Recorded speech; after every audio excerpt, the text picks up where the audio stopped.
Hello friends, Radhe Radhe. एक बार फिर से आपका स्वागत है आरसी क्लासेज में। फ्रेंड्स, कल की क्लास में हमने देखा जो बिल्कुल सिंपल वाले सेंटेंसेस थे, चाहे वो प्रेजेंट के हो, पास्ट के हो या फ्यूचर के हो। हमने डायरेक्टली देखा कि जिसके लास्ट में है आता है, जिसके लास्ट में था आता है और जिसके लास्ट में गा आता है। ठीक है, तो है वाले के लिए हमने देखा कि जो एक वचन है उसके लिए इज, जो आई है आई के साथ हमेशा एम आएगा और वहीं बहुवचन के साथ आर आएगा। वहीं हमने देखा कि था वाले सेंटेंसेस थे जिनके लास्ट में था आता है, उनके एक वचन के साथ वोज और बहुवचन के साथ वर आता है। वहीं बात करें फ्यूचर टेंस जिसके लास्ट में गा आता है, तो गा वाले के लिए हमने देखा कि एक वचन हो या बहुवचन हो विल आता है और केवल आई और वी के लिए सेल आता है। तो ये फ्रेंड्स हमने कल चर्चा कर ली थी इसके बारे में। इसके अलावा मैंने पोस्ट पे आपके लिए 10-15 वर्ब्स डाली थी। आई होप आपने वो देखी होगी। अच्छा, तो आज हम चलते हैं, कल बिल्कुल नॉर्मली सेंटेंस थे, बेसिक सेंटेंसेस थे। आज हम चलते हैं बेसिक सा टेंस के बारे में थोड़ा सी जान लेते हैं, क्योंकि जो भी अपना सेंटेंसेस होगा वो टेंस के हिसाब से ही सेट होता है। तो टेंस क्या चीज़ है? टेंस है काल, समय। मतलब अभी कौन सा काल चल रहा है, अभी का है, उसे हम प्रेजेंट बोलते हैं, जिसके लास्ट में है वाले सेंटेंसेस दिखेंगे आपको। वहीं जो पिछला टाइम है पास्ट, इसके लास्ट में आपको था दिखेगा। और बात करें फ्यूचर की, तो इसके लास्ट में गा दिखेगा, गी दिखेगा, गे दिखेगा। वो पर्सन के हिसाब से हो जाएगा। तो फ्रेंड्स, आज हम बात करते हैं जो बिल्कुल प्रेजेंट के बिल्कुल सिंपल वाले सेंटेंसेस होते हैं। हर टेंस के आपको 4 पार्ट दिखेंगे फ्रेंड्स। जैसे प्रेजेंट है तो present simple, present continuous, present perfect और प्रेजेंट परफेक्ट कंटिन्यूस। वहीं सेम 4 पार्ट पास्ट के हैं, past simple, past continuous, past perfect और पास्ट परफेक्ट कंटिन्यूस। यही सेम फ्यूचर के 4 पार्ट। ठीक है फ्रेंड्स, तो अभी आज हम बात करते हैं प्रेजेंट का सिंपल। तो प्रेजेंट के सिंपल टेंस की फ्रेंड्स पहचान क्या होगी? हम कैसे पहचानेंगे कि ये प्रेजेंट का सिंपल है या पास्ट का सिंपल है या फ्यूचर का सिंपल है? तो डायरेक्टली पहचानने के लिए मैंने बताया कि प्रेजेंट का कोई भी सेंटेंस होगा तो उसके लास्ट में आपको है दिखेगा। है दिखते ही आप पहचान जाओगे ये वर्तमान काल की बात हो रही है, प्रेजेंट की बात हो रही है। ठीक है, तो इसमें जो भी सेंटेंस आएगा सिंपल टेंस में, उसके लास्ट में आपको ऑलवेज मिलेगा। इसकी हिंदी में पहचान है ता है। ये लड़के के लिए, वहीं लड़की होगी तो ती है, और वहीं बहुवचन होंगे तो ते हैं।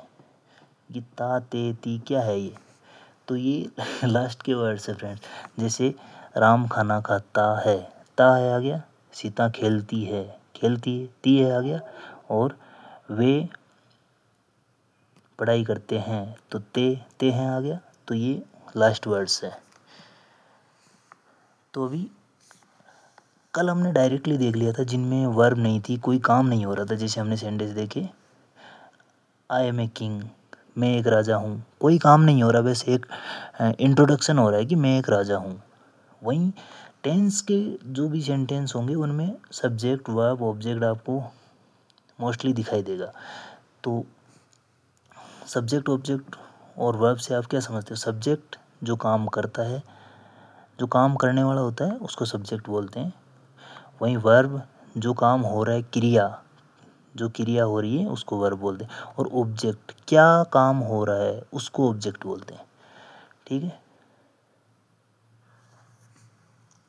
तो अभी हम देखते हैं किस सीक्वेंस में सेंटेंस सेट होगा। तो फ्रेंड्स, हमने देखा कि कल तो हम डायरेक्टली सेंटेंसेज सेट कर रहे थे, वहीं टेंस के थ्रू जब हम सेट करेंगे सेंटेंस जहाँ वर्ब होगी, तो उसमें सबसे पहले सब्जेक्ट आएगा जो काम करने वाला, उसके बाद में क्या काम हो रहा है वो आएगा, उसके बाद में ऑब्जेक्ट प्लस अदर वर्ड्स वगैरह जो भी है वो लास्ट में आते रहेंगे। ठीक है फ्रेंड्स, तो इस हिसाब से हम इनको सेट करेंगे। हिंदी का कोई भी सेंटेंस कैसे भी हो, इंग्लिश में सीक्वेंस हम इस हिसाब से सेट करेंगे, चाहे वो स्पीकिंग हो चाहे नॉर्मली हम कहीं सेंटेंस सेट करें। तो आपने इसमें जैसे आ गया कि इसमें नॉर्मली कि राम पढ़ाई करता है, सब सेंटेंस है, राम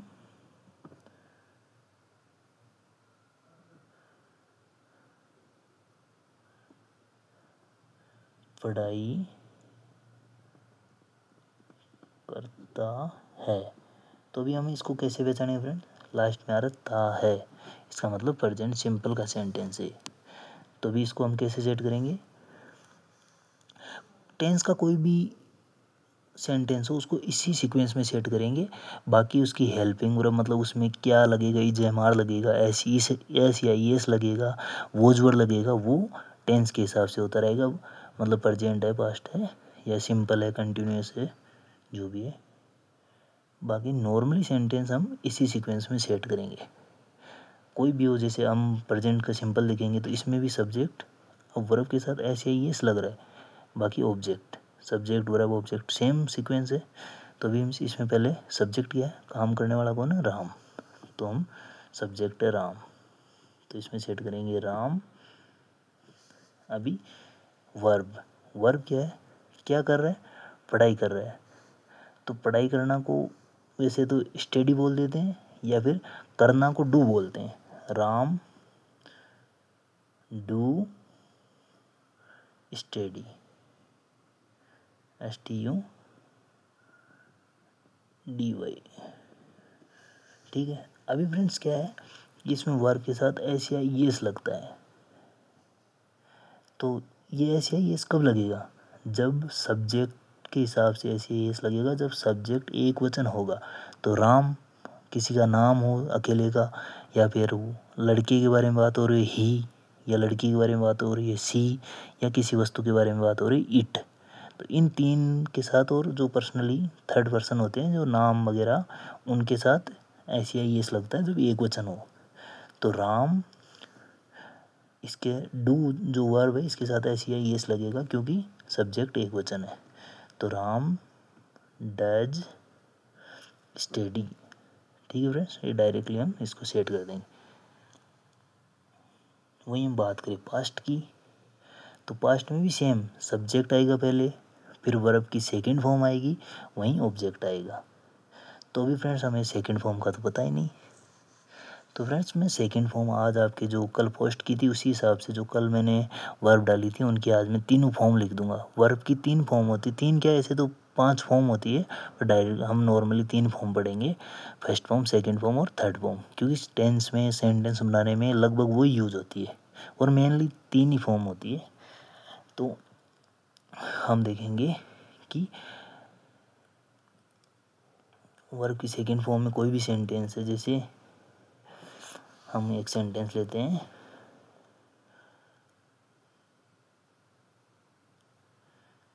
सीता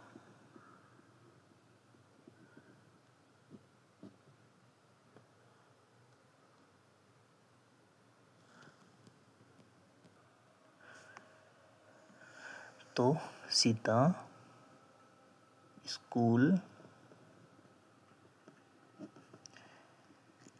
गई, ठीक है फ्रेंड्स। तो आप सोचोगे इसमें था क्यों नहीं है यार, तो फ्रेंड्स इसमें पास्ट की डेफिनेशन के हिसाब से ये सेट हो रहा है, पास्ट टेंस के हिसाब से सेट हो रहा है, जो काम पहले हो चुका, गई, गई मतलब ये पहले से स्कूल जा चुकी है, या इसके लास्ट में ऐसे सीता स्कूल गई थी, तो भी वही बात है, या सीता स्कूल गई, सेम सेंटेंसेस है, कोई डिफरेंट नहीं है इसमें। तो इसको हम कैसे सेट करेंगे, सबसे पहले सब्जेक्ट, सब्जेक्ट है सीता, सीता, फिर वर्ब, वर्ब क्या है, जाना, गया, गया को क्या बोलते हैं, गो। अच्छा, गो तो है फर्स्ट फॉर्म, अब गो की हम सेकंड फॉर्म देखेंगे तो गो की होती है गो, वेंट, गोन, ये तीनों फॉर्म होती है, गो, वेंट, गोन। तो गो की सेकंड फॉर्म क्या है, वेंट, सीता वेंट। अब हमें पता है गो के साथ हमेशा टू लगता है, जैसे हम नॉर्मली बोलते हैं go to school, go to market, कुछ भी लगाते हैं, गो के साथ हमेशा टू लगा है। कम के साथ एवरेज फ्रॉम ही आता है, कम फ्रॉम और गो टू। तो गो के साथ टू आता है तो वेंट के साथ भी टू ही आएगा, क्योंकि उसी की second form, went to school. ठीक है friends, Sita went to school, same sentence है, सब्जेक्ट वर्ब और ये ऑब्जेक्ट या अदर वर्ड्स जो भी है उस हिसाब से सेट हो जाएगा। बस डिफरेंट इतना है कि हमें पता करना है कि प्रेजेंट का है, पास्ट का है, फ्यूचर का। तो पता कैसे होगा, लास्ट के वर्ड्स देख के, हिंदी के लास्ट के वर्ड कि हाँ ता है आ रहा है तो सिंपल है, प्रेजेंट का सिंपल है और इसमें सब्जेक्ट वर्ब और ऑब्जेक्ट सेम, इसी हिसाब से टेंस का सब्जेक्ट, टेंस का जो भी सेंटेंस है वो सेट होगा। तो इसमें हमने देखा कि सब्जेक्ट आ गया, वर्ब आ गई और ऑब्जेक्ट आ गया। और वर्ब के साथ सिंगुलर है, मतलब एक वचन है, करता काम करने वाला, तो ऐसे यस लग गया। यदि बहुवचन होता कि यहाँ होता वे गाना गाते हैं, तो फिर इसका क्या होता फ्रेंड्स, वे को बोलते हैं इंग्लिश में दे, सब्जेक्ट हो गया, गाते हैं, गाते को बोलते हैं सिंग, गाना, गाना को बोलते हैं सॉन्ग। तो अब इसके साथ ऐसे ही ऐसा आएगा, नहीं आएगा, नहीं आएगा। क्यों, क्योंकि वे मतलब ज़्यादा है, दे सिंग सॉन्ग या ए सॉन्ग लिख सकते हो, कोई दिक्कत नहीं, दे सिंग ए सॉन्ग, इसमें ऐसे ही एस नहीं लगेगा क्योंकि ये बहुवचन है, वे वाला वर्ड है, ये बहुवचन है। ऐसे ही एस लगता है केवल एक वचन के लिए, राम आ जाओ, लड़के के बारे में, केवल अकेले लड़के के बारे में, वह लड़का या वह लड़की के बारे में बात हो रही, ही सी जो हम लगाते हैं, देख के साथ ऐसे ही एस नहीं लगेगा, ये प्लूरल बहुवचन है। ठीक है फ्रेंड्स, तो आज की क्लास में इतना ही, कल हम देखेंगे आगे के टेंसेज। तब तक के लिए अपना ध्यान रखिए, मिलते हैं बहुत जल्द, सी यू, बाय बाय।